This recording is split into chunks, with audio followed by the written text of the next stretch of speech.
Just want to see the rest of it now. I know, it looks so good. I'm delighted to say the Prime Minister joins us now live in the studio. Morning, Prime Minister. Good morning. Good morning. Do you know what's great? Because you're just all so brilliant at what you do. We had Jodie in yesterday. I'm straight there. I'm like, yeah, of course you're the Prime Minister. Oh, thank you. Because I think, like, so Matt Sharma wrote it, and I said, are you sure that people are going to buy me as the Prime Minister? But what he's done is he's put someone really hopeful, like Abigail Dalton. She's such a hopeful every woman. And then within, like, the first 3 minutes, you see her in Commons and she looks a little strained. And we've seen that before so many times from new Prime Ministers and new leaders. And I think that helps you buy into, like, being behind her. Did you feel that? Yeah, I did, yeah. And the power bob. And the power bob. The power bob. No, but I agree. I like it. I mean, don't get me wrong. I sort of watched it thinking, I wish you were the Prime Minister, Suranne, because I would love a sort of working class girl, done good, northern girl. Right. You know, it's fantastic. And you do portray that so well. Of course, so you were friends with the writer Matt, but this whole concept was also your idea, wasn't it? Yeah, so we wanted to work together for like 10 years, and then we were back and forth on ideas, and then I've played a lot of powerful women, but this is like, he was like, well, why not, let's go for the top job.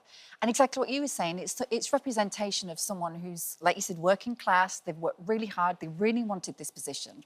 And then we were back and forth in scripts, and then we landed on this together. So it's been a real collaboration. It's been great. 10 years in the making? No, 2 years in the making on this, but 10 years of talking about what it is of what we want to do together. Let's do something together and make it happen. So now for you, seeing this trailer come out and us be on the sofa talk about it, is it quite a scary moment going, my baby's out there now? There's a lot of pressure because, you know, because I produce on this one as well. So you do feel a bit more attached, I think, when you've been through all of that. But I was watching the trailer with you guys, I'm like, he's good, she's good. Yeah. Like, I'm so proud of everyone in it. And I just think the cast, you were saying you really like the cast, and I think that there's a lot of talent in there's people that you recognise. You go, oh, Gangs of London, and I remember her Lucy from this. And yeah, brilliant. Ashley's brilliant. Obviously, Julie Delpy. Icon. You know, if you're going to have a French president, let's have Julie Delpy, you know. Should we tell everyone what it's about? Oh, yeah, let's do that. Yeah. Shall we tease them? That's a very good point. Them with it all? Yeah, because it's quite a dilemma. So hostage is in, my husband is taken hostage, and but also hostage to the job, hostage to number 10, hostage to the situation of, do you choose your country or do you choose your family? So we start with Abigail Dalton, me, and Vivian Toussaint, played by Julie Delpy, and they're coming together for a summit, and rooted in real-world problems, but political with a small p, because it is a thriller and it's a big Netflix binge entertainment show. But they're coming together for a summit because they could help each other. But then during that, her husband gets taken hostage, and then it's whether the French president will help her with that situation. And then lots of twists and turns along the way, which I love, because that's like a proper binge show, isn't it? Where you're like, oh, on the edge of your seat. So, yeah, that is what it's about. I'm hooked. I'm there. Well, I was going to say, what I like about it as well is you not only representing a different type of person being in charge, this working class woman, but you're also addressing being a woman in a role like that, which is mum guilt and all these other things. There's a scene where your children literally say, if something happens to Dad, we'll never forgive you. They're real life, you know, in any job, they are real life dilemmas where suddenly you're feeling a lot of pressure from every angle. Yeah, and I think so for two female leads as well. Yes. You know, because it's not just like one up against in a man's world. It's two very different women with different politics, different family situations.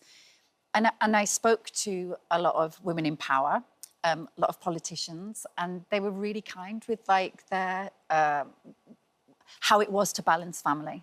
And you do have to give, if you're going to run the country, you have to give up a lot, and it's cost. You don't have time to see your friends, you barely sleep, you've got to read a lot, constant information, constant people in your life, and you do lose your family a little bit. So it's about that as well. Did you kind of look back at some of the Prime Ministers over the years and kind of steal little bits of them? Anyone in particular you based her on? We haven't got a lot of women, have we, to look at, so that's another great thing. No, what I did was I looked at politicians and women in power, because I wanted Abigail to be a fresh set of eyes, and I think with the political landscape as it is, we needed that in the programme as well, so not to replicate anyone that we've seen before. She's kind, she's hopeful, she's quite green when she starts, because she's literally just got the job. And I think it's looking at what you think you can promise your people and then what you can actually deliver, because you're left with a lot of stuff from the previous occupant. So it's a lot to do that. So no, but I did go to the House of Commons. I was going to say, how was that then? So did you get literally invited to sort of sit in there then and watch? Yeah, it was great, because when we then built our set, I'd been in the actual place. So we did see Rishi Sunak and Keir Starmer having quite a debate. Well, it was quite. It's very intense. Rambunctious, yeah, and there was a lot of shouting in there at that time. So I did get to do that, and we spoke to the Speaker, Lindsay Hoyle. Wow. Yeah, so it was great. Isn't it also kind of childish as well? Some of the shouting in there. There was a lot. Would it surprise you that adults are behaving like that when you go in? Yeah, and so you kind of don't believe it, do you, till you see it, and then so our supporting actors got to do all that to me, and then. Yeah, really, and the camera work and the sets are just beautiful, so yeah. With that in mind, was any of those scenes slightly ad-libbed, or was it very much stuck to script? Oh, stuck to script, yeah. Which I was just like, you need that when you're in there because of the battling and the topping each other. So, yeah, no, I wouldn't dare ad-lib that kind of stuff. There are things I would and things I wouldn't, and I wouldn't on this, yeah. We had your buddy Jodie Whittaker in yesterday on the sofa. I love her so much. She loves you so much. She so wanted to tell us stories, and you could see her going, because you filmed Frauds together. Yeah, She was like, oh, wait, I can't tell that. You obviously had a good time together. So that's out the end of this year. Or you'll have to both come back in together for that. I would love to do that. Oh, that would be a sofa. We'd be very naughty. So it's Frauds, and she picks me up from prison after a 10-year stint, and then what happens. But it's kind of Thelma and Louise vibes. Yes. Were you also producing on that? So that's my co-creation, actually, with Anne-Marie O'Connor. Oh, wow. So I was producing on that. Well, she said, because she was describing you as a machine. She was like, 1 minute she's acting, then she's going there, then she's doing that, and then you're doing some sort of plank challenge to get everyone motivated. What's Suranne this? can do a long plank. Up to 4 or 5 minutes. That's unbelievable, isn't it? We have 4.5 minutes to the ad break. Let's go, baby. Can you really? So we do it. So in makeup, for me, I don't know what it's like for you guys here, but that's such an important time for me. So I want music on. Yeah, nice. I want Celine Dion pumping out. Brilliant. I want, like proper dance vibes.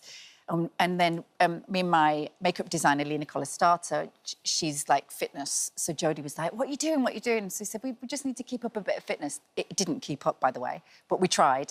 And so we started planking in the mornings. That turned into a lot of cheese, meat and wine. But, good. But it towards the end of the job. Intentions. Yeah, exactly. Yeah. As long as you start like that. I can do that for 4.5 minutes. Yes, yeah. The shakes you make. Yeah.